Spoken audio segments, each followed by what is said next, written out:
Puji Tuhan, haleluya saudara yang dikasihi oleh Tuhan. Kita akan memulaikan ibadah kita saat ini. Sebelumnya mari kita bersatu hati, kita berdoa. Kami mengucap syukur Bapa untuk setiap kebaikan-Mu yang boleh kami rasakan hingga sampai saat hari ini. Kami percaya kalau kami boleh ada hingga sampai saat ini, semua karena anugerah Tuhan. Semua karena pertolongan Tuhan dalam kehidupan kami. Semua karena campur tangan Tuhan. Dan saat ini Engkau melihat umat-Mu Tuhan. Kami berkumpul di tempat ini, satu tujuan kami hanya untuk bersekutu dengan Engkau. Hanya untuk memuji dan memuliakan, membesarkan nama-Mu. Dan kami percaya Engkau Allah Roh Kudus hadir di tengah-tengah kami. Kuduskan, sucikan, layakan kehidupan kami. Sehingga ibadah kami menjadi ibadah yang berkenan. Dan nama Tuhan dipuji, dipermuliakan di atas segala-galanya. Terima kasih Bapa. Kami mulaikan ibadah ini di dalam nama Tuhan Yesus Kristus. Haleluya. Amin. Terima kasih Allah Roh Kudus. Allah Roh Kudus, penuhi kami saat ini. Terima kasih. Haleluya. Haleluya. Haleluya. Yesus, terima kasih. Rasakan, rasakan kehadirannya. Mati hadirat Tuhan. Haleluya.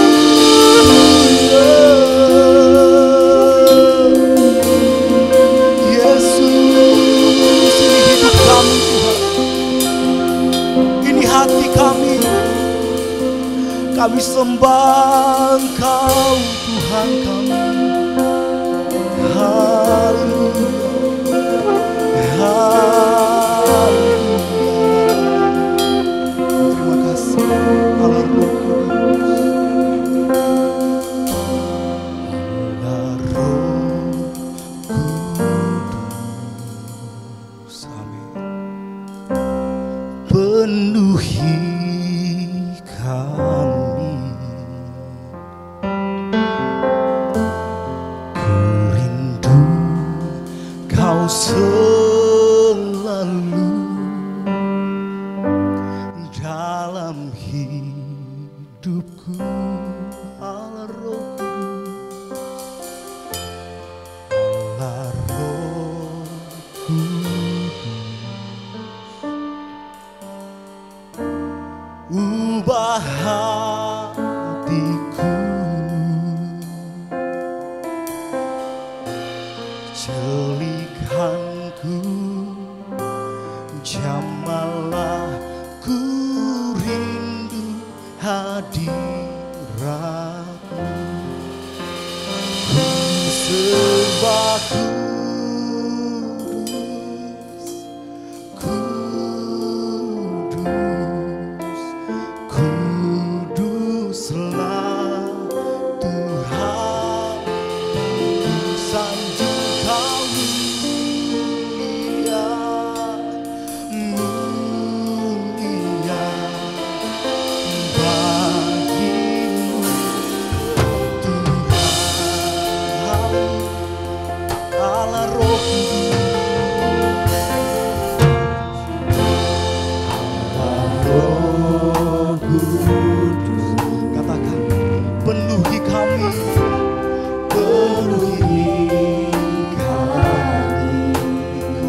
Kami sanjung Engkau mulia. Oh Tuhan.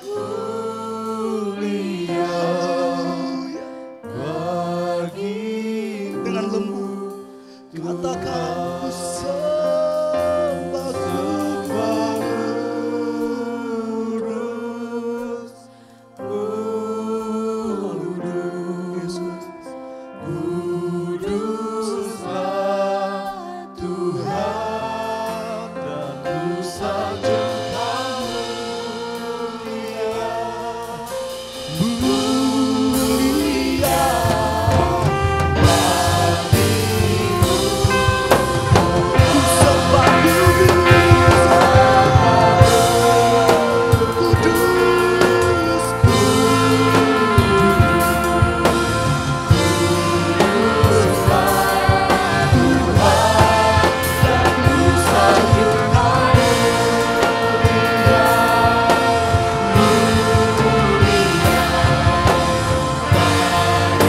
lebih lagi sama-sama katakan haleluya, haleluya, haleluya. Oh, sembah kudus,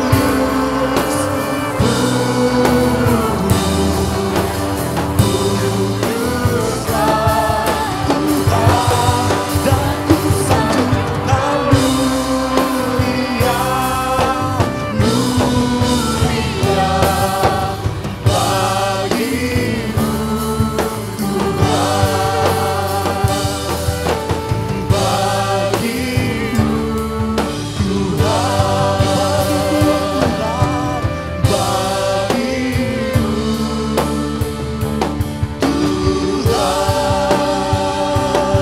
haleluya, haleluya, haleluya. Glory bagi nama-Mu. Kami sembah Engkau Tuhan di dalam kekudusan-Mu Bapa. Yesus. Glory bagi nama-Mu Tuhan. Haleluya, haleluya, haleluya. Haleluya, haleluya. Oh Tuhan Yesus, Roh Kudus, kami sembah, kami tinggikan, kami muliakan Engkau, kami besarkan Engkau di tempat ini Tuhan, karena Engkau Allah yang kudus. Haleluya. Glory, glory, glory. Ya ralabasi, ya ralabasi, ya ralabasi. Yesus Tuhan. Glory, glory, glory bagi nama-Mu Tuhan. Haleluya, haleluya, haleluya. Oh Yesus, haleluya. Kami sembah, ku sembah kudus,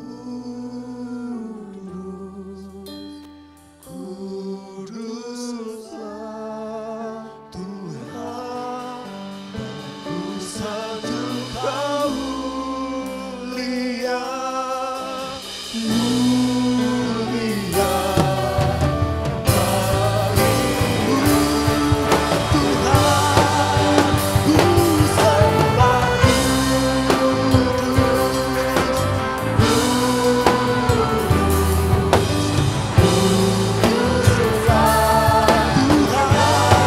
dan ku sanjung Kau mulia.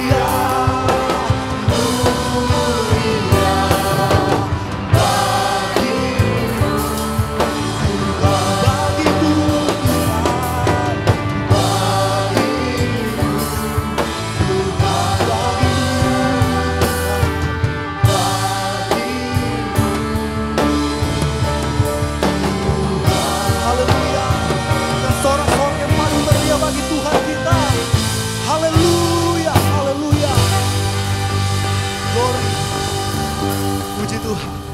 Kita percaya Roh Kudus hadir di tempat ini, amin. Roh Kudus mau curahkan rohnya buat kita. Dia mau penuhi kita, haleluya. Satukanlah roh kami ya Tuhan.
Dipenuhkan oleh Roh Kudus, haleluya, haleluya. Ada gerakan Roh Allah di sini, amin. Glory. Ada gerakan Roh Allah di sini. Ada gerakan Roh Allah di sini. Katakan di timur, di barat.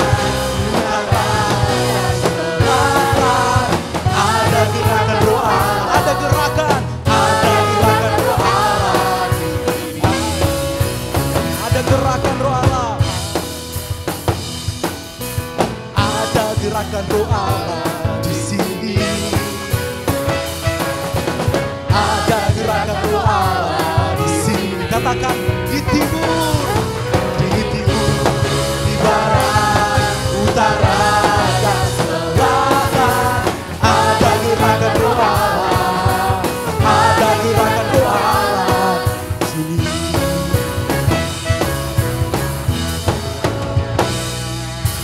Ada gerakan Roh Allah di sini. Ada gerakan Roh Allah di sini. Katakan di timur, di barat, utara dan selatan. Ada gerakan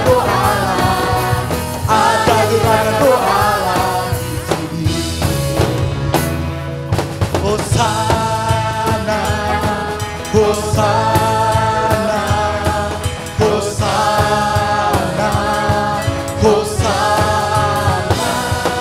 Terpujilah Tuhan, terpujilah Tuhan, terpujilah Tuhan yang datang dalam nama Yesus. Hosana, Hosana, Hosana, Hosana.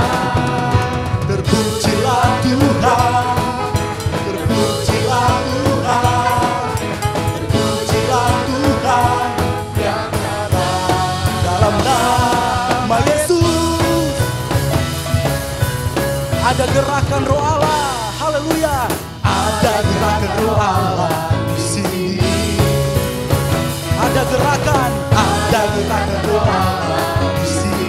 Katakan di timur, di barat, utara dan selatan. Ada gerakan roh Allah, ada gerakan roh Allah di sini. Ku tahu roh Allah ada di sini, amin. Haleluya. Ku tahu roh Allah ada di sini. Punya perubahan dalam setiap wajah. Bila kuasa sorga turun, bila kuasa sorga turun, sesuatu pasti terjadi karena roh Allah ada di sini. Ku tahu roh Allah, haleluya. Roh Allah ada di sini. Amin. Punya perubahan dalam setiap wajah. Bila kuasa sorga turun, sesuatu pasti terjadi karena roh Allah. Lebih lagi, haleluya. Kau roh Allah ada di sini. Punya perubahan dalam setiap wajah. Haleluya. Bila kuasa sorga turun, sesuatu pasti terjadi karena roh Allah ada. Lagi katakan, ku tahu roh Allah, ku tahu roh Allah ada di sini. Punya perubahan dalam setiap wajah. Bila kuasa sorga turun, sesuatu pasti terjadi karena roh Allah ada. Rasakan kuasa Allah turunlah, rasakan kuasa Allah turunlah, rasakan kuasa Allah turunlah. Pintu rahmat yang terbuka bagiku, rasakan kuasa Allah turunlah. Rasakan kuasa Allah turunlah, rasakan kuasa Allah turunlah. Pintu rahmat yang terbuka bagiku, rasakan kuasa Allah turunlah. Rasakan kuasa Allah turunlah, rasakan kuasa Allah turunlah. Pintu rahmat yang terbuka bagiku, rasakan kuasa Allah turunlah. Rasakan kuasa Allah turunlah, rasakan kuasa Allah turunlah. Pintu rahmat yang terbuka bagiku, rasakan kuasa Allah turunlah. Rasakan kuasa Allah turunlah, rasakan kuasa Allah turunlah. Pintu rahmat yang terbuka bagiku, rasakan kuasa Allah turunlah. Pintu rahmat yang terbuka bagiku, rasakan kuasa Allah turunlah. Pintu rahmat yang terbuka bagiku, rasakan kuasa Allah turunlah. Haleluya. Berikan sorak-sorak yang paling meriah bagi Tuhan kita. Oh ibu saudara, silakan duduk. Kita mau siapkan hati kita, pikiran kita untuk mendengarkan kebenaran firman Tuhan. Terima kasih Tuhan. Haleluya. Berhembuslah di tempat ini Roh Kudus. Haleluya. Terima kasih. Haleluya. Yesus.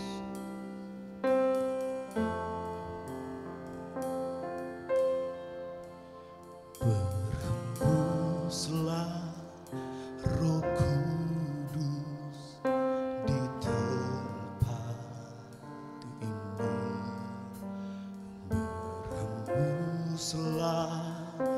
Roh Kudus dengan kuasa-Mu.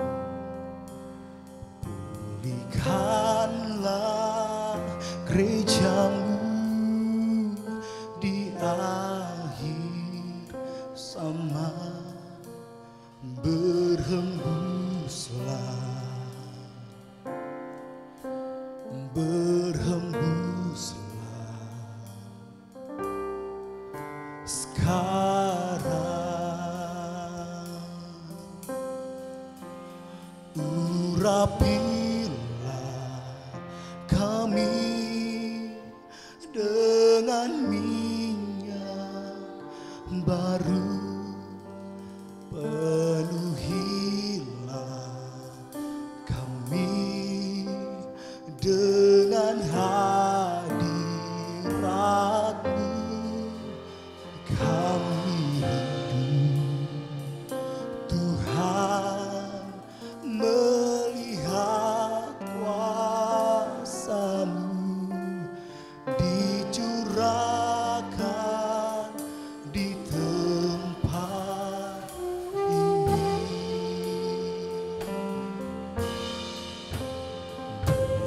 Berhembuslah Roh Kudus di tempat ini. Berhembuslah Roh Kudus dengan kuasa-Mu. Pulihkanlah gereja-Mu di akhir zaman. Berhembuslah, berhembuslah sekarang.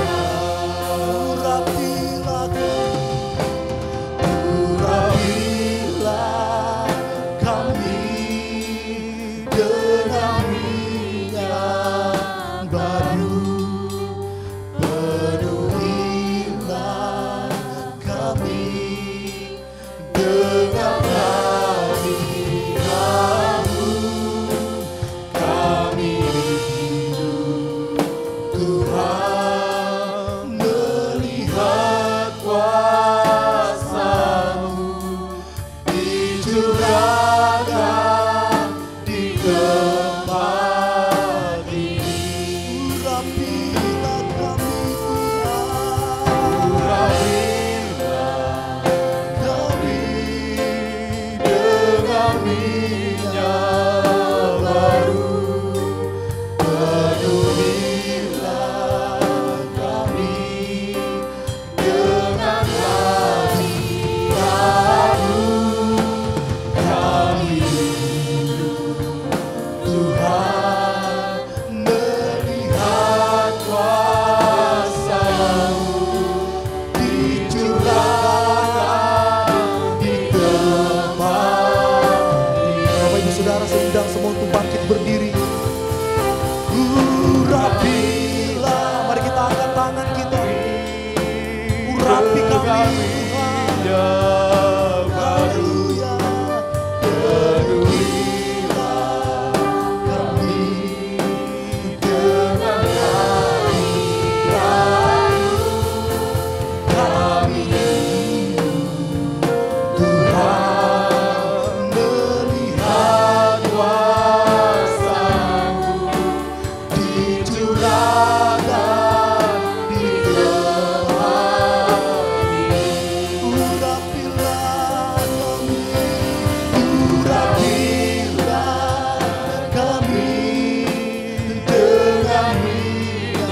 Tuhan melihat kuasa-Mu dicurahkan di tempat ini.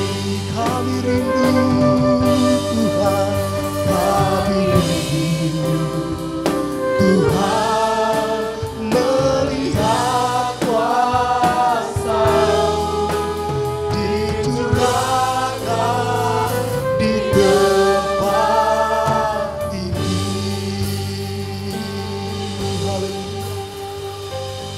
Haleluya. Kami rindu melihat kuasa-Mu terjadi di tempat ini. Kami rindu Roh-Mu tercurah atas kami Tuhan. Ini kehidupan kami, ini umat-Mu Tuhan.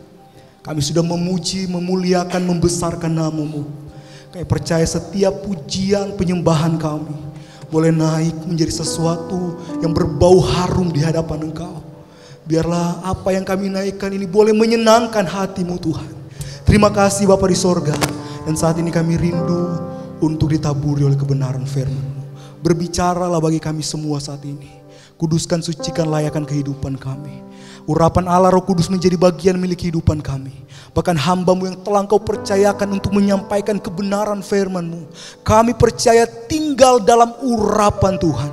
Sehingga setiap firman Tuhan yang disampaikan itu boleh benar-benar tertabur, tertanam di tanah hati yang baik. Bertumbuh, berbuah untuk hormat kemuliaan hanya bagi nama Tuhan. Terima kasih Tuhan Yesus, kami siap mendengarkan kebenaran firman-Mu. Hanya di dalam nama Tuhan Yesus Kristus. Haleluya. Amin.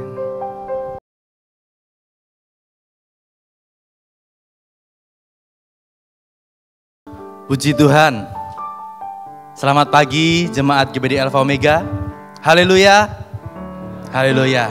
Bersyukur hari ini saya masih dapat kesempatan untuk bisa menyampaikan firman Tuhan kepada sidang jemaat GBD Alpha Omega dan juga bagi siapapun yang mengikuti ibadah ini atau beribadah secara online. Oke, tema kita hari ini adalah power up atau sebuah kekuatan yang bertambah, kekuatan ekstra seperti itu.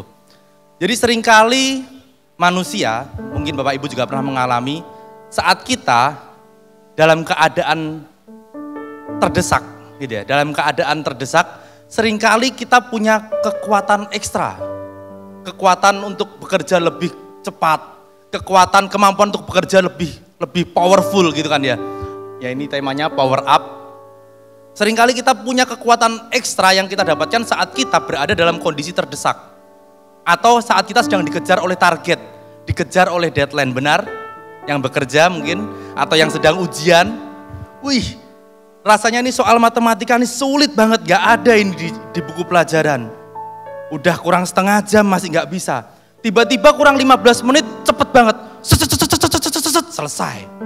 Yang gak tahu bener atau enggak sih. Yang penting kan selesai, punya kekuatan ekstra, bisa bekerja lebih cepat seperti itu. Dan bersyukur sama Tuhan kemarin pada saat saya berencana dengan Gary dan Billy untuk mengadakan surprise buat papi mami gitu ya, buat bapak ibu gembala. Saya cerita hanya kepada sedikit jemaat, bukan karena nggak mau melibatkan banyak orang, tetapi namanya surprise, kalau banyak orang namanya nggak surprise. Berarti namanya berita headline gitu kan, nanti om tante juga ikut sibuk di bawah gitu. Jadi karena namanya surprise, saya bekerja sedikit orang dan dalam waktu yang sesingkat-singkatnya, dalam tempo yang sesingkat-singkatnya. Bojonegoro 18 Mei 2023 gitu kan ya. Jadi kemarin jam 7 kami udah prepare, ada yang barang-barang ditaruh di pojok seperti itu. Jam 7.30 jam 7.30 kami sudah harus masuk gitu ya. Jam 7 begitu start kami langsung buka gerbang, kami siap-siapkan barang-barang, kami atur masuk semua. Dalam waktu 1 jam 15 menit kami menyelesaikan dari basement yang kosong. Om tante itu berangkat dari pastori ke gereja itu nggak ada apa-apa, kosong. Tetapi dalam waktu 1 jam 15 menit kita keluarkan sepeda motor, keluarkan mobil, masukkan barang, tata meja, atur sedemikian rupa. Memang mejanya sudah di setting, dekornya udah di setting, kita tinggal tata. Seperti bedah rumah seperti gitu ya. Tapi puji Tuhan, the power of kepepet itu keluar. Jadi seringkali kita punya the power of kepepet, yang buat orang yang nggak ngerti bahasa Jawa bisa lihat translate-nya ya. Kepepet itu terdesak. Jadi the power of kepepet itu bisa menghasilkan kekuatan ekstra untuk kita bekerja lebih cepat, bekerja lebih kuat, bekerja lebih hebat seperti itu ya. Bahkan saya ingat pada saat saya kuliah, kira-kira 2006 kira-kira, saya akan pindah kos. 2006 saya akan pindah kos dan saya sewa mobil pick up gitu ya. Saya sewa mobil pick up, saya angkat semua barang saya biasanya punya teman banyak sekali. Tapi hari itu entah jadwal teman-teman saya waktu pulang liburan atau gimana, saya nggak ada teman di kos, kosong. Saya pindahi sendiri gitu. Sambil berharap ya ada satu teman yang datang gitu kan ya. Terakhir masih nggak datang.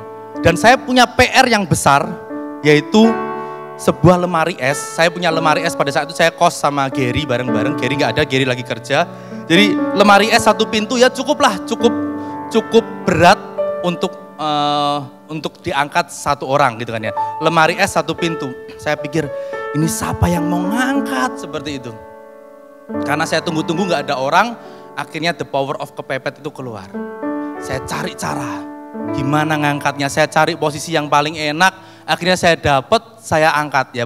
Kebetulan saya waktu itu juga ikut gym ya, nge-gym, jadi teknik-teknik ngangkat saya tahu, nggak boleh supaya kena di belakang dan lain sebagainya. Jadi saya angkat, saya berdiri dari kamar kos sampai ke parkiran, selesai. PR satu lagi, ngangkat ke atas pickup. Waduh, gimana ini? Tadi udah gini-gini jalannya udah, sekarang ngangkat ke pick up, saya cari cara lagi dengan tenaga 1, 2, 3, naik ke atas pick up, kemudian saya pinggirkan satu. The power of kepepet itu bisa keluar. Ibu Gembala pernah saat praktek ngangkat kasur, jemur kasur kapuk kena air, bayangkan. Kalau kerupuk kena air melempem, ini kasur kena air dijemur dan dia harus angkat sendiri, itu Ibu Gembala. Badannya nggak sebesar saya. The power of kepepet. Bahkan saya juga pernah ingat, pernah diceritain, bukan pernah ingat, karena saya masih kecil. Saya sama Gary masih balita. Papi Mami pergi ke Jakarta bersama saya dan Gary. Billy nggak tahu waktu itu di mana, nggak ikut. Jadi kami pergi ke Jakarta berempat. Kemudian Papi Mami naik bemo beserta kami dan barang-barang untuk pergi ke stasiun dan melakukan perjalanan pulang ke Bojonegoro. Tiba-tiba jalanan lebih macet daripada perkiraan, sehingga bemo nggak sanggup mengejar jam keberangkatan kereta. Akhirnya Papi Mami turun dari bemo, kemudian gendong saya satu, Papi gendong Gary, Mami gendong saya, dan bawa barang, lari sampai ke stasiun. Begitu sampai stasiun kejar kereta, ya nggak kejar kereta sih, keretanya masih berhenti, lari gitu kan, terus naik ke kereta, jret, sampai keretanya berangkat. Bisa lari secepat itu dengan kekuatan ekstra untuk membawa saya, membawa Gary, membawa barang-barang. Jadi the power of kepepet itu luar biasa. Dan hari ini kita punya tema power up, yaitu kekuatan yang ekstra yang melebihi kekuatan kita sebenarnya. Kita punya power up, kekuatan yang melebihi kekuatan kita sebenarnya, tetapi bukan the power of kepepet tadi, bukan. Kita akan lihat dalam Kisah Para Rasul 1 ayat yang ke-8. Kisah Para Rasul 1 ayat yang ke-8. Kita baca sama-sama dalam hitungan yang ketiga. 1, 2, 3. Tetapi kamu akan menerima kuasa kalau Roh Kudus turun ke atas kamu, dan kamu akan menjadi saksiku di Yerusalem dan di seluruh Yudea dan Samaria dan sampai ke ujung bumi. Kamu akan menerima apa? Kuasa. Dalam terjemahan King James dikatakan power. Kamu akan menerima kuasa seperti power up. Kekuatan yang ekstra. Kalau apa? Kalau Roh Kudus turun ke atas kamu. Jadi ini bukan the power of kepepet, tetapi the power of Holy Spirit. Kekuatan dari Roh Kudus, bukan kekuatan dari kepepet tadi terdesak, bukan. Di ayat ini kita dikatakan akan menerima power, kuasa, kalau kita dipenuhi oleh Roh Kudus. Hari-hari ini kita dalam ibadah yang merayakan bagaimana 2000 tahun yang lalu Pentekost itu terjadi. Kenapa kita perlu Roh Kudus? Ayat dalam Yohanes 14 ayat yang ke-16 sampai yang ke-17 kita lihat. Yohanes pasal 14 ayat yang ke-16 sampai yang ke-17. Aku akan minta kepada Bapa dan Ia akan memberikan kepadamu seorang penolong yang lain supaya Ia menyertai kamu selama-lamanya, yaitu Roh kebenaran. Dunia tidak dapat menerima Dia, sebab dunia tidak melihat Dia dan tidak mengenal Dia. Tetapi kamu mengenal Dia, sebab Ia menyertai kamu dan akan diam di dalam kamu. Kita lihat ayat ini dengan seksama. Next slide bisa ditampilkan. Di ayat yang barusan kita baca, ada sebuah tulisan yang mengatakan ini. Kalimat ini berkata, aku akan minta kepada Bapa. Ayat ini indah sekali Bapak Ibu Saudara. Saat Yesus dia naik ke surga, dia akan naik ke surga, dia bilang sama murid-muridnya, aku akan minta kepada Bapa. Dia katakan ini, aku akan minta kepada Bapa. Yesus menjanjikan kepada orang-orang yang ada di sekitarnya, murid-muridnya, tenang, aku akan minta kepada Bapa. Sepertinya ini kado perpisahan gitu ya, bukan Yesus gak terpisah dari murid-muridnya, secara roh gak terpisah, tetapi secara fisik Yesus terpisah. Yesus naik ke surga, murid-muridnya yang selama ini melihat Yesus gak akan lagi melihat Yesus secara kasat mata.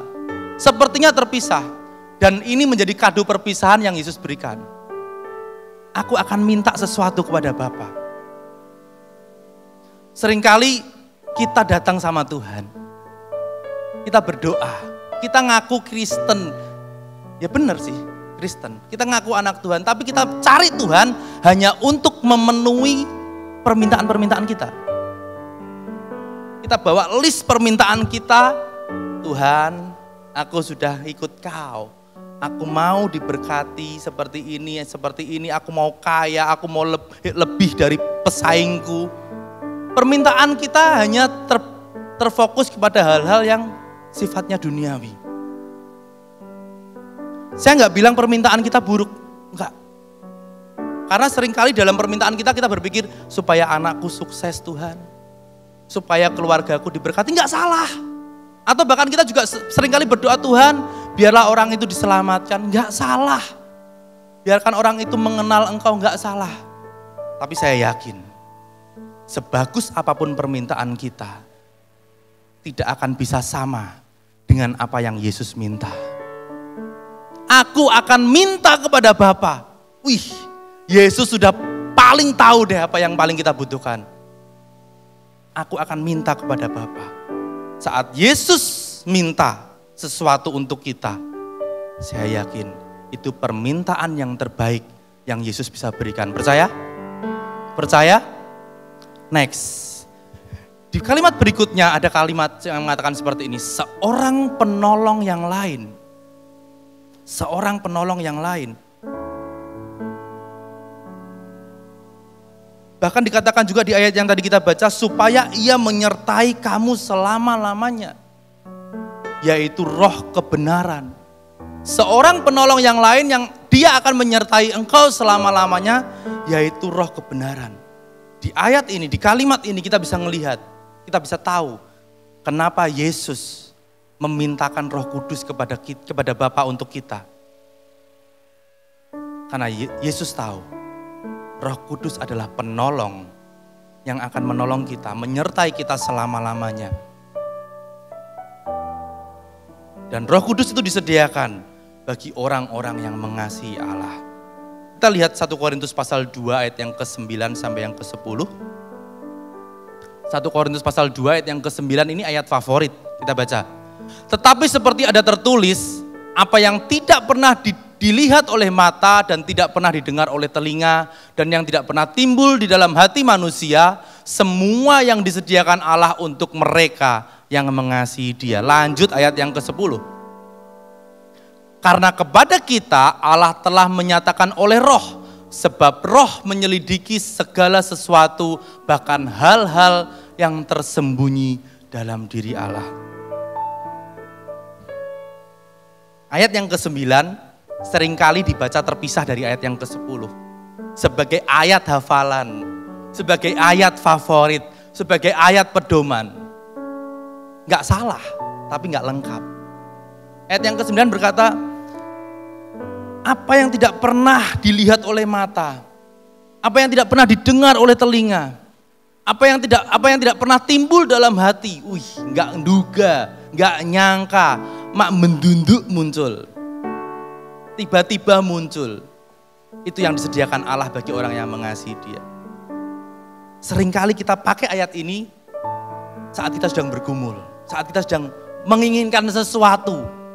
Wah, pasti Tuhan kasih yang terbaik. Pokoknya apa yang gak pernah aku lihat oleh mataku, gak pernah aku dengar oleh telingaku, gak pernah timbul dalam hatiku, aku yakin Allah sediakan. Oh iya dong, itu gak salah. Tapi apa yang dimaksud oleh firman Tuhan? Ayat yang ke-10 tadi yang kita baca.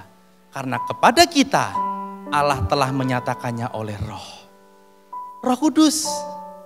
Karena Roh itu yang akan menyelidiki segala sesuatu.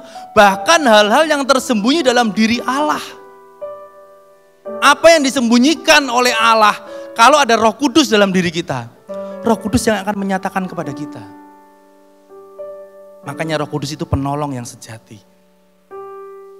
Roh Kudus akan berikan kita hikmat, pengetahuan untuk menyelidiki hal-hal yang tersembunyi dalam diri Allah.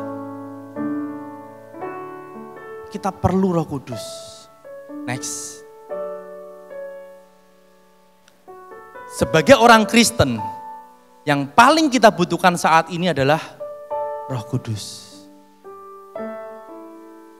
Maaf saya katakan, menurut survei, kami hamba-hamba Tuhan, saya teman-teman seangkatan gitu kan ya. Hari-hari ini orang Kristen gak lagi hidup dalam tuntunan Roh Kudus. Gak lagi mencari perkenanan Roh Kudus. Banyak yang seperti itu. Tapi satu hal yang harus kita sadari, sebagai orang Kristen, yang paling kita butuhkan saat ini adalah Roh Kudus. Ingat, saat Yesus naik ke surga dia bilang, aku akan minta kepada Bapa, ini loh pemberianku untuk engkau, Roh Kudus. Aku akan mintain ini, karena Dia akan menyertai engkau selama-lamanya, yaitu Roh kebenaran. Tanpa Roh Kudus kita gak akan ngerti kehendak Bapa. Kita akan jalan sendiri seenaknya. Orang Kristen tuh kayaknya gini, menurut pendeta ini orang Kristen tuh begini. Menurut pendeta itu orang Kristen tuh begitu. Ya udah aku ikutin aja. Tapi apakah kita punya Roh Kudus sebagai filter?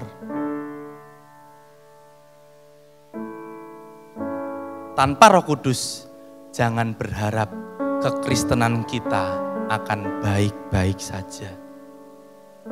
Tanpa Roh Kudus jangan berharap kekristenan kita akan baik-baik saja. Itu sajanya nggak muncul di situ ya. Nanti bisa ditulis sendiri. Tanpa Roh Kudus jangan berharap kekristenan kita akan baik-baik saja. Hari ini gereja kita sedang mengadakan doa 10 hari. Berapa persen dari kita yang datang? Berapa persen dari kita yang beribadah cuma di hari Minggu? Gak terpikir sedikit pun untuk datang di ibadah hari Rabu doa ataupun doa 10 hari. Gak terpikir. Karena bagi kita ya ibadah hari Minggu cukup. Kita nggak mengejar lagi Roh Kudus, kehadiran Roh Kudus.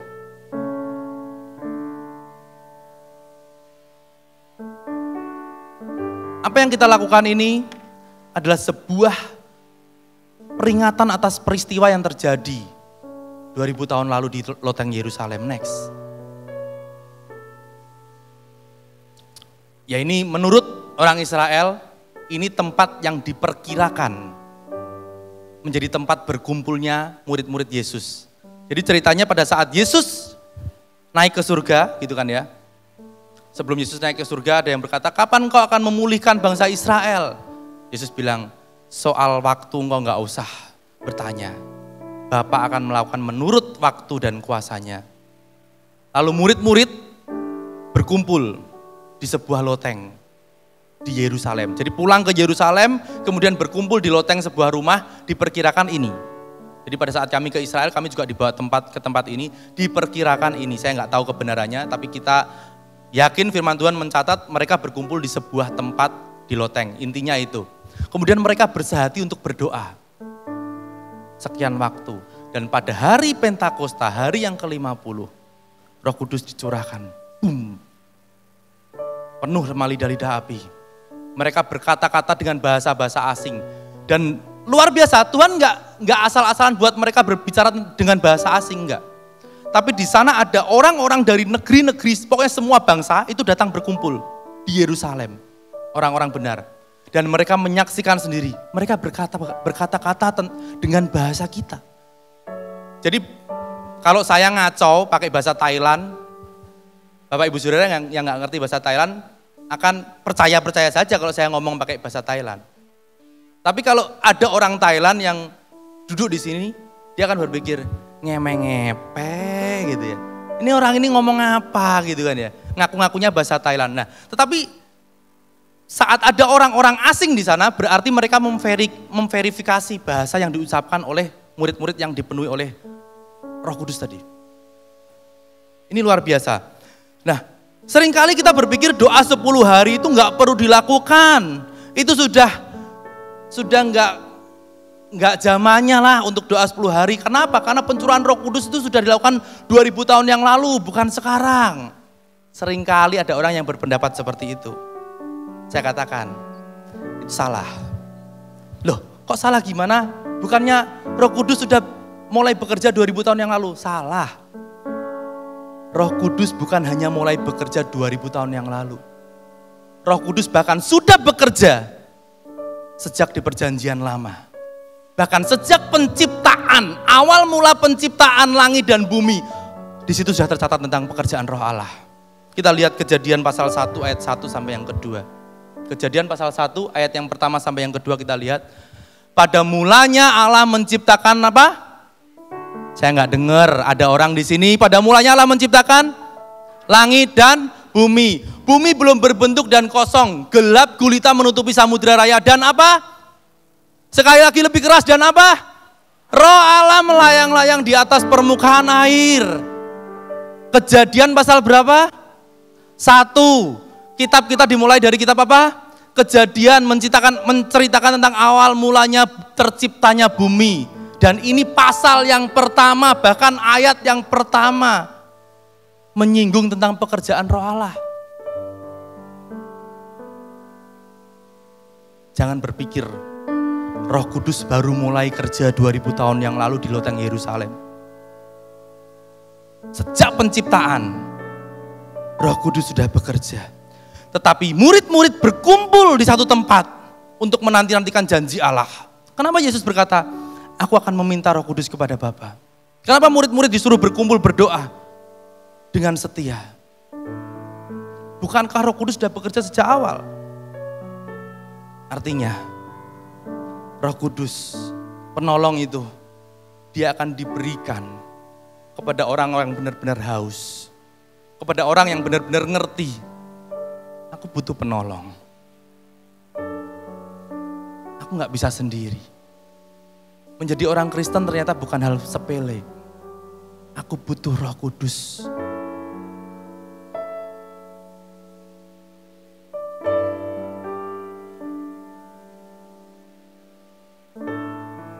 Saya yakin, seperti apa yang terjadi di loteng Yerusalem.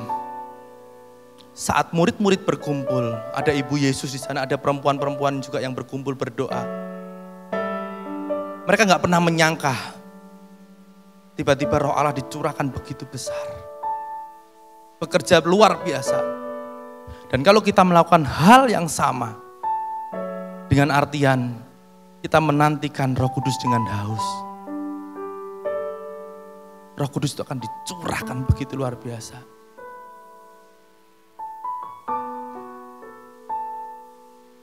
Yesus sendiri yang berkata, aku akan minta kepada Bapa seorang penolong yang lain. Dia akan menyertai engkau selama-lamanya, yaitu Roh kebenaran.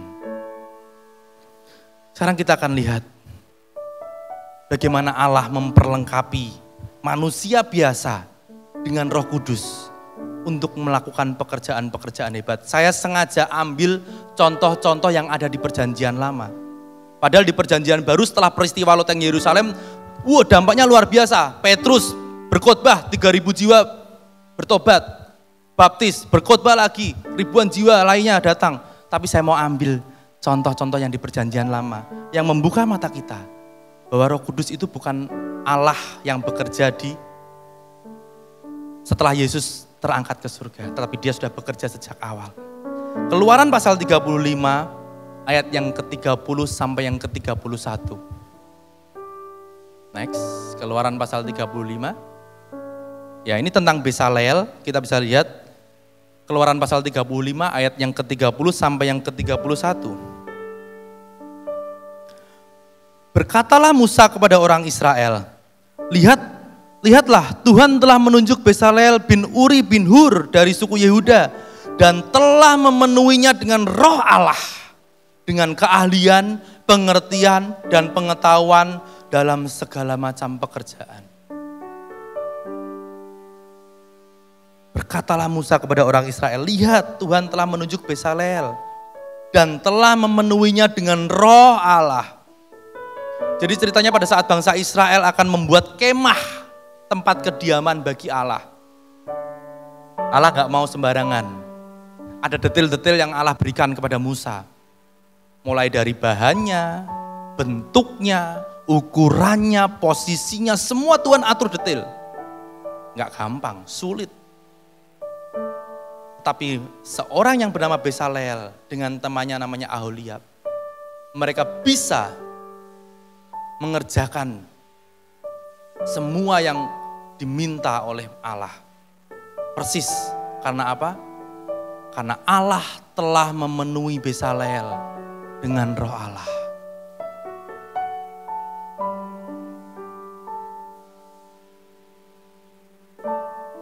Artinya roh Allah membuat Besaleel bisa mengerti apa yang menjadi kehendak Tuhan. Maunya Tuhan, maunya Allah. Besaleel bisa klik. Dan roh Allah ini juga akan membantu kita untuk klik dengan plan Allah dalam hidup kita. Kalau Allah membuat Besaleel klik dengan plan Allah, kalau kita dipenuhi dengan roh Allah, kita juga bisa klik sama roh Allah. Bukan hanya dalam pelayanan, dalam pekerjaan pun Tuhan pasti kasih kita sesuatu. Next. Saya tangkap satu hal seperti ini. Salah satu bukti bahwa pelayananmu disertai oleh roh Allah adalah engkau diberi keahlian-keahlian untuk melakukan pekerjaan-pekerjaan bagi Tuhan. Engkau akan semakin dilengkapi. Dari yang gak bisa apa-apa, menjadi lumayan, menjadi ngerti, akhirnya bisa. Lanjut, next, lainnya lagi. Dari yang gak bisa apa-apa, jadi ngerti, jadi lumayan, jadi bisa. Lanjut hal yang lainnya, seperti itu. Engkau akan diperlengkapi untuk melakukan pekerjaan-pekerjaan bagi Tuhan. Teman-teman, hamba-hamba Tuhan, tanda bahwa pelayananmu disertai oleh roh Allah. Engkau akan punya keahlian-keahlian untuk melakukan pelayananmu. Bukan hanya hamba-hamba Tuhan, pelayan-pelayan Tuhan yang Tuhan tetapkan di gereja ini, apapun bidang pelayanannya, dari yang terlihat sampai yang tidak terlihat, engkau akan diberikan keahlian-keahlian untuk melakukan pekerjaan yang diinginkan oleh Tuhan seperti Besaleel. Bukan hanya di pelayanan, tetapi dalam kehidupan sehari-hari, Tuhan juga pasti akan perlengkapi. Hari-hari ini saya tahu, ekonomi sulit. Saya juga tahu, banyak di antara jemaat yang sedang peras keringat, putar otak, untuk melawan situasi ekonomi yang gak gampang ini. Kita bekerja mati-matian untuk memenuhi kebutuhan kita. Bukan keinginan kita, kebutuhan kita aja kita bekerja mati-matian. Dan saya tahu itu adalah hal yang baik. Bekerja sebagai bukti tanggung jawab kita kepada apa yang Allah sudah berikan. Tapi saya mau ingatkan, jangan lupa satu hal. Jangan lupakan Roh Kudus.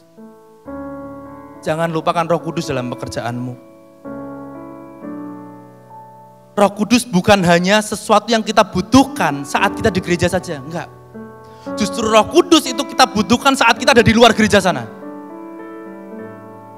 Dalam kehidupan sehari-hari kita, dalam pergaulan kita, dalam kekeluargaan kita, dalam membangun rumah tangga, dalam pekerjaan kita perlu Roh Kudus. Jangan petakan Roh Kudus, oh Roh Kudus nanti hari Minggu ya kita ketemu. Terus saat kita pulang dari gereja, sampai jumpa Roh Kudus minggu depan. Ya. Jangan lupakan peran Roh Kudus dalam hidup kita. Roh Kudus yang akan menolong kita, penolong, penghibur dalam setiap apa yang kita lakukan setiap harinya. Kita perlu Roh Kudus. Lihat Besaleel, orang yang gak ngerti apa-apa, dia manusia biasa seperti kita. Dia manusia biasa. Tapi saat dia dipenuhi oleh Roh Allah, dia bisa melakukan hal-hal yang luar biasa untuk pekerjaan Allah, sesuai dengan maunya Allah. Saya mau katakan, marketplace adalah pelayanan Bapak Ibu Saudara. Artinya apa?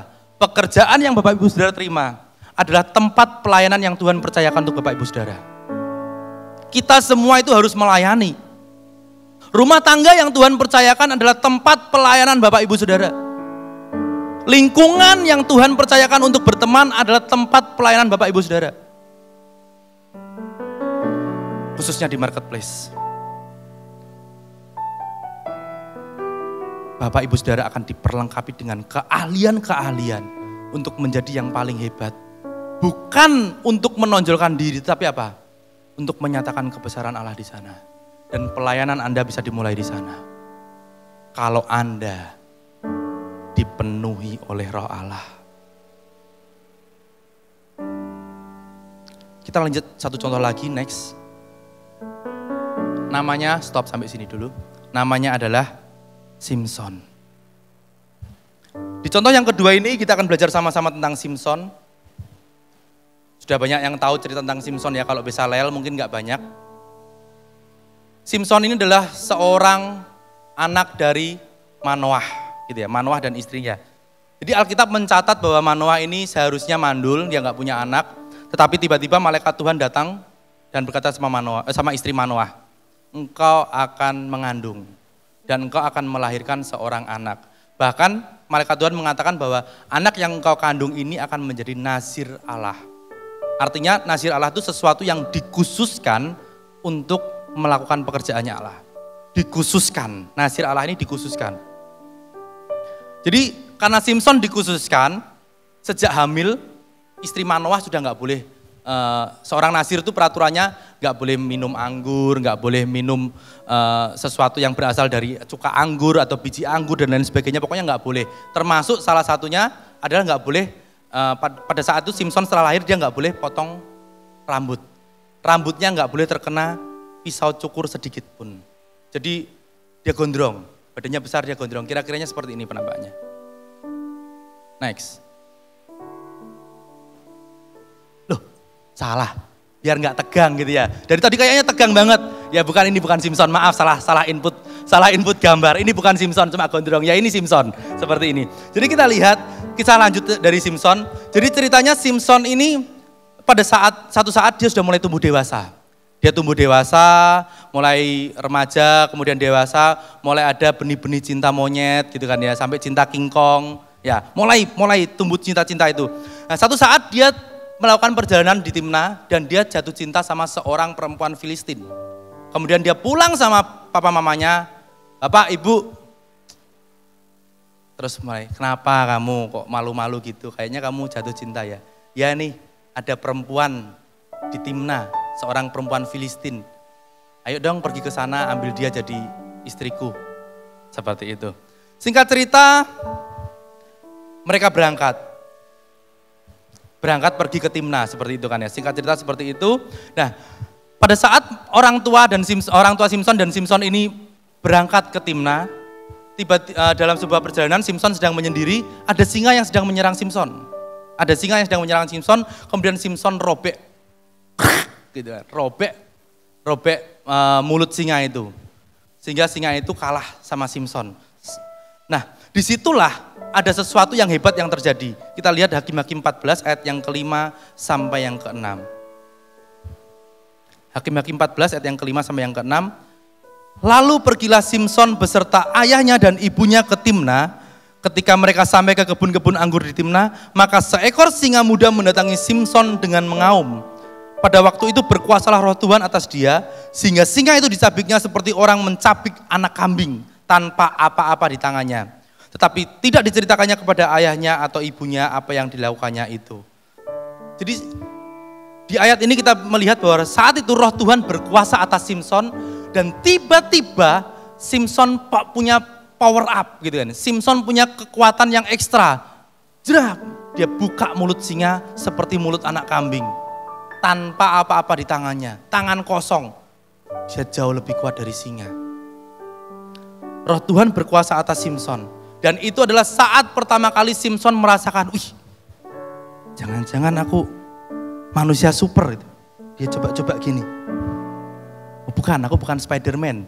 Jadi dia merasakan dia punya kekuatan ekstra pada saat perjalanan ke Timnah itu. Lanjut ke kisah Simson, singkat cerita Simson menikah dengan perempuan tersebut. Setelah Simson menikah, orang tuanya pulang. Nah, seperti tradisi yang terjadi di sana, setelah pulang, anak-anak muda yang menikah itu akan berpesta. Jadi Simson panggil 30 temannya untuk berpesta.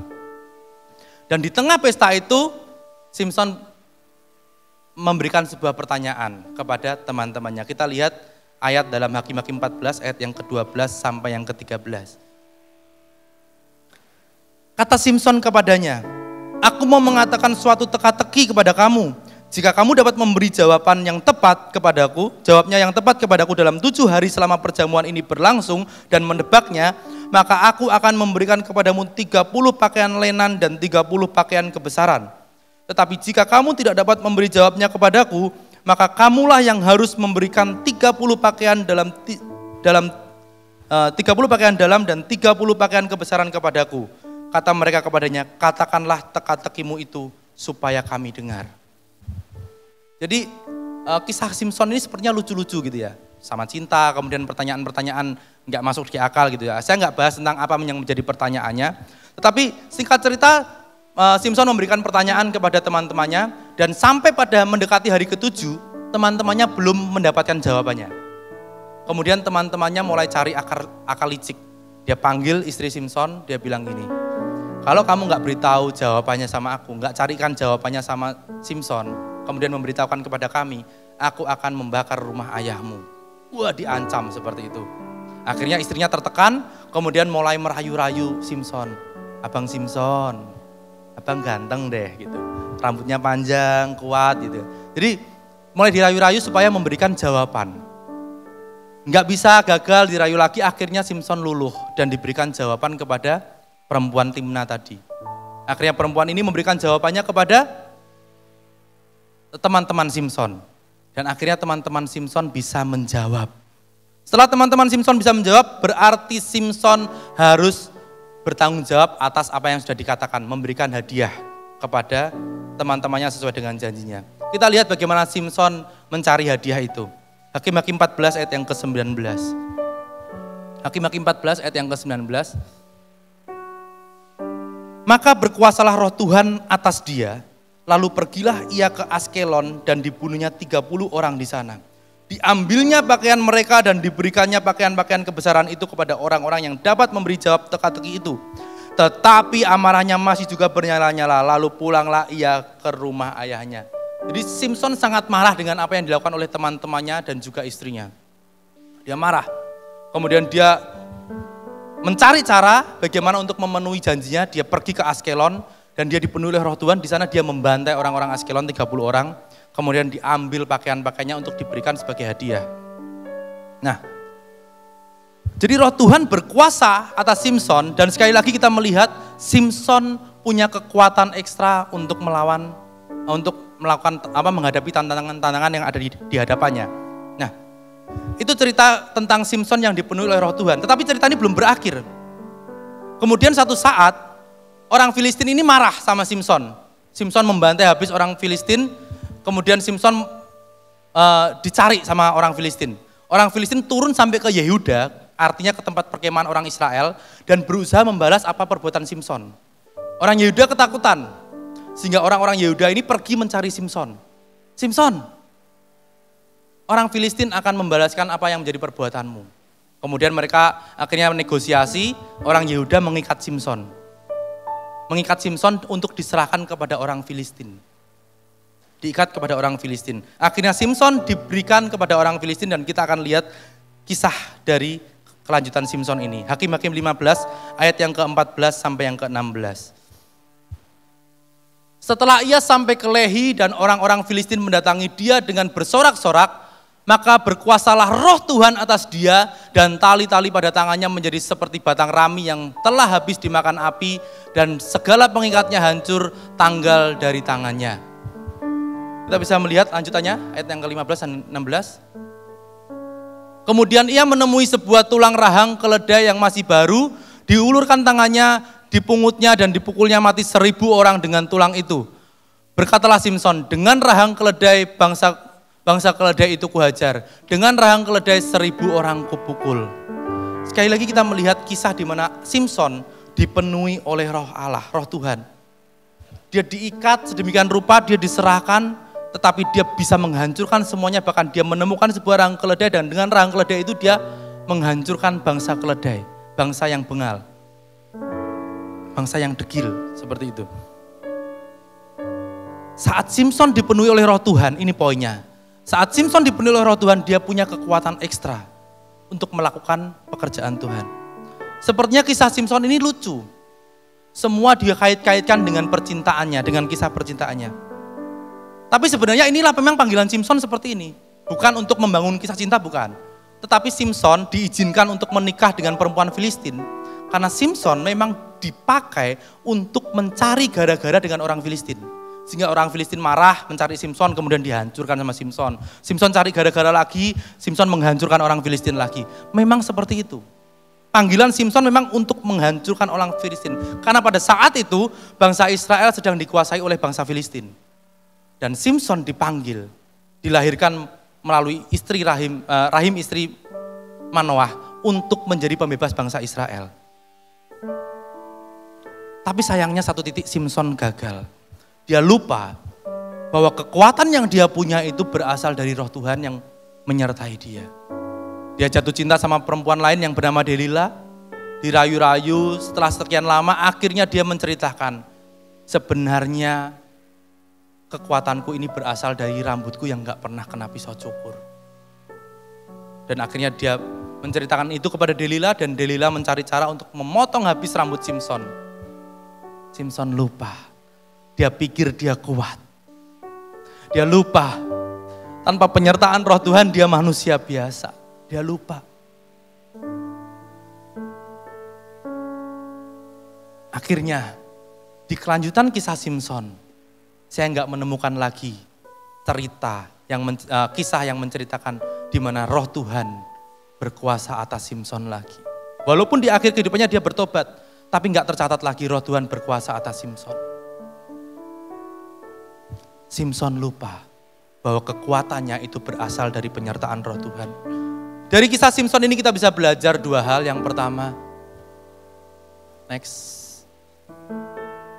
yang pertama, roh Tuhan itu bisa memberikan kita kekuatan ekstra untuk menghadapi ancaman-ancaman yang ada di depan kita. Ancaman-ancaman di depan kita, kalau ada roh Tuhan kita bisa melawannya, bisa melewatinya. Tapi dari Simson kita juga belajar hal lain. Tanpa roh Tuhan, kita hanyalah manusia lemah. Tanpa roh Tuhan, kita hanya manusia lemah, Bapak Ibu Saudara. Jangan berpikir kalau engkau sudah menjadi anak Tuhan, engkau dipenuhi oleh roh Tuhan, engkau sukses, engkau boleh melupakan roh Tuhan. Engkau boleh meninggalkan roh Tuhan. Jangan pikir kesuksesanmu itu karena dirimu sendiri. Kesuksesan yang kita raih itu karena roh Tuhan menyertai kita. Tanpa roh Tuhan kita hanya manusia lemah. Ayat terakhir kita kembali kepada ayat pembuka kita di dalam kisah para rasul pertama, ayat yang ke-8. Tetapi kamu akan menerima kuasa kalau Roh Kudus turun ke atas kamu. Dan kamu akan menjadi saksiku di Yerusalem dan di seluruh Yudea dan Samaria dan sampai ke ujung bumi. Ingat, dipenuhi oleh Roh Kudus itu bukan tentang kita berbahasa lidah di gereja. Itu benar, itu pekerjaan Roh Kudus. Tapi jangan bangga kalau engkau berbahasa lidah di gereja, tetapi engkau di luar,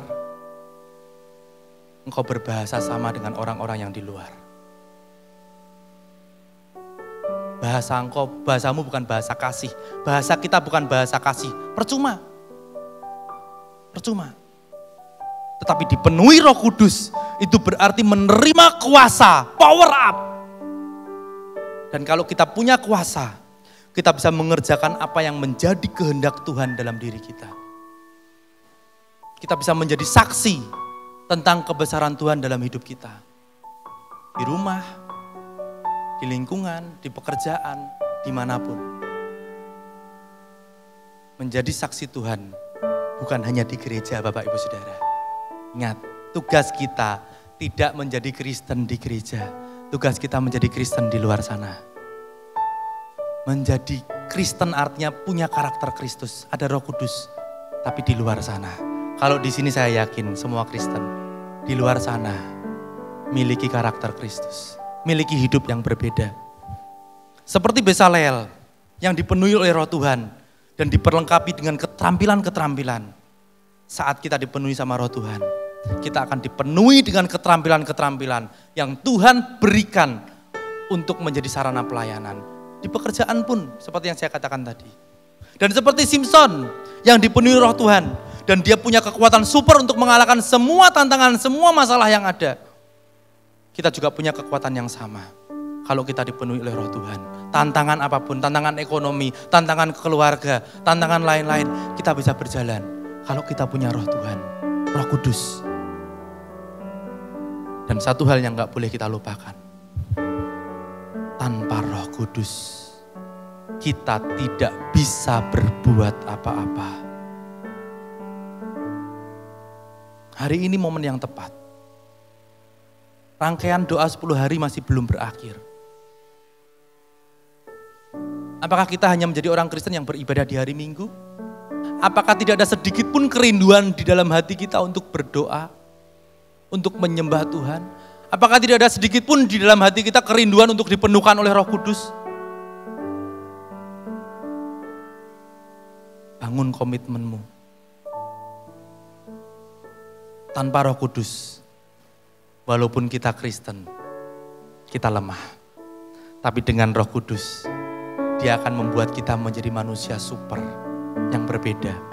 Yang kuat bukan karena kekuatan kita, tapi karena ada penyertaan Tuhan dalam hidup kita. Puji nama Tuhan, kita bangkit berdiri.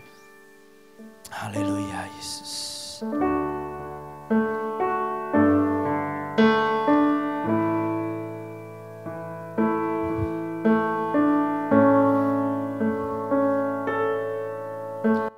Roh-Mu yang hidup penuhiku, mengalir dalamku, jiwaku tenang, jiwaku tenang bersamamu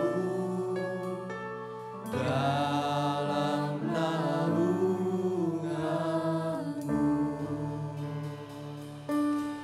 Buka hati untuk jamahanmu, berserah penuh di hadiratmu. Kau ambil alih seluruh hidupku di altarmu, menyembahmu. Roh-Mu yang kudus pulihkanku,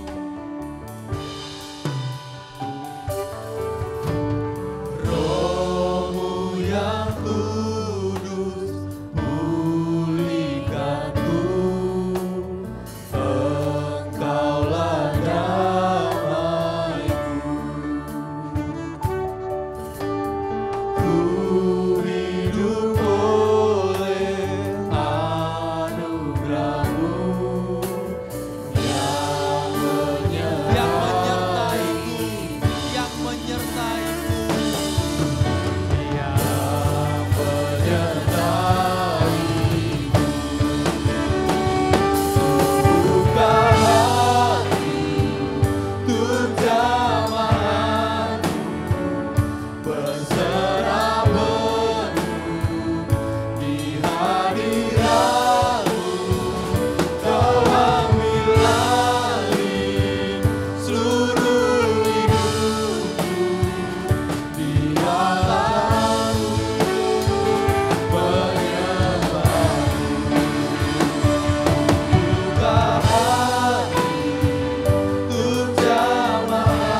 Engkau sendiri yang berjanji akan memintakan Roh Kudus kepada kami.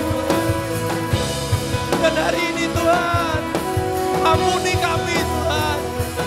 Ampuni kami Tuhan. Kalau kami belum punya kerinduan untuk mencari Roh Kudus-Mu. Ampuni kami Tuhan. Tapi hari ini kami mau menantikan janji itu Tuhan. Kami rindu dipenuhi oleh Roh Kudus. Kami rindu punya penolong. Kami tidak dapat hidup sendiri Tuhan. Yesus, Yesus, Yesus, Yesus. Terima kasih Tuhan. Terima kasih Yesus. Haleluya, haleluya. Terima kasih Yesus. Haleluya Yesus.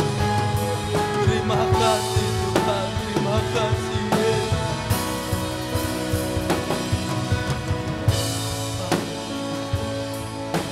Haleluya.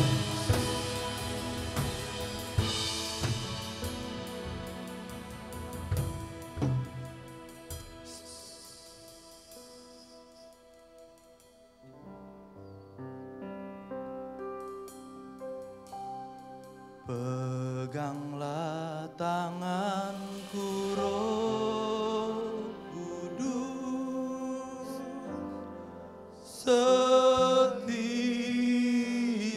hari ku tak dapat jalan sendiri tanpa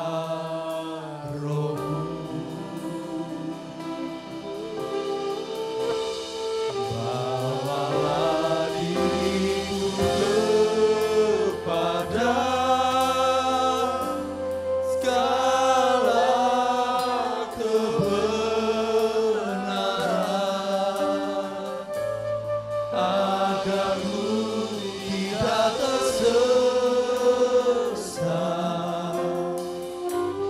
mengikuti jalanmu. Peganglah tanganku Roh Kudus. Peganglah tanganku Roh Kudus, setiap hari ku tak dapat jalan sendiri tanpa Roh-Mu. Bawalah diriku kepada segala kebenaran, agar ku tidak tersesat mengikuti jalan. Pegang tanganku Roh Kudus.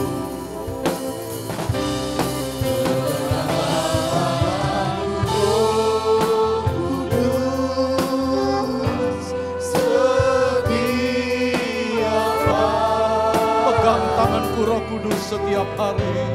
Ku tak dapat jalan sendiri. Kita tidak akan mampu jalan tanpa Roh Kudus pegang tangan kita. Angkat tangan kananmu. Katakan sama Tuhan, Tuhan pegang tanganku Tuhan. Segala kebenaran, agar ku tidak tersesat mengikuti jalan-Mu. Sudah dengar baik-baik. Kita semua nyanyi untuk Tuhan di hadapan Tuhan dan kita berkata, pegang tanganku Roh Kudus supaya aku tidak tersesat.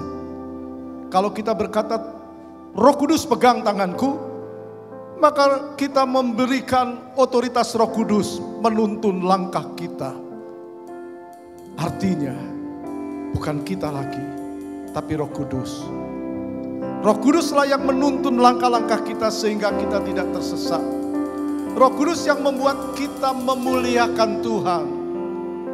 Dan kita tahu waktu murid-murid berkumpul di loteng di Yerusalem, Roh Kudus memenuhi mereka. Roh Kudus mengambil alih hidup mereka. Tidak ada kata, tidak ada daya, tidak ada harta. Roh Kudus. Oleh karena itu, besok kita masih berkumpul. Berkumpullah untuk terus Roh Kudus bekerja dalam hidup kita. Terima kasih Tuhan, terima kasih. Kami percaya Tuhan ada bersama dengan kami pada pagi hari ini.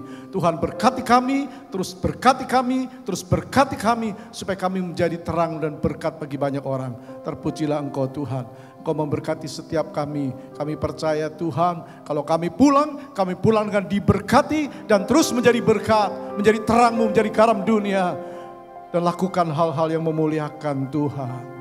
Berkati hamba-Mu yang sudah menjadikan firman kepada kami semua. Terpujilah Engkau. Kami yakin Engkau hadir, Engkau ada bersama dengan kami. Segala hormat kemuliaan hanya bagi Tuhan. Sekarang saudaraku yang dikasih Kristus, kita pulang dengan bawa berkat Allah Bapa, kasih sayang Yesus Kristus, dan persekutuan di dalam Roh Kudus, yaitu di dalam nama Tuhan Yesus Kristus.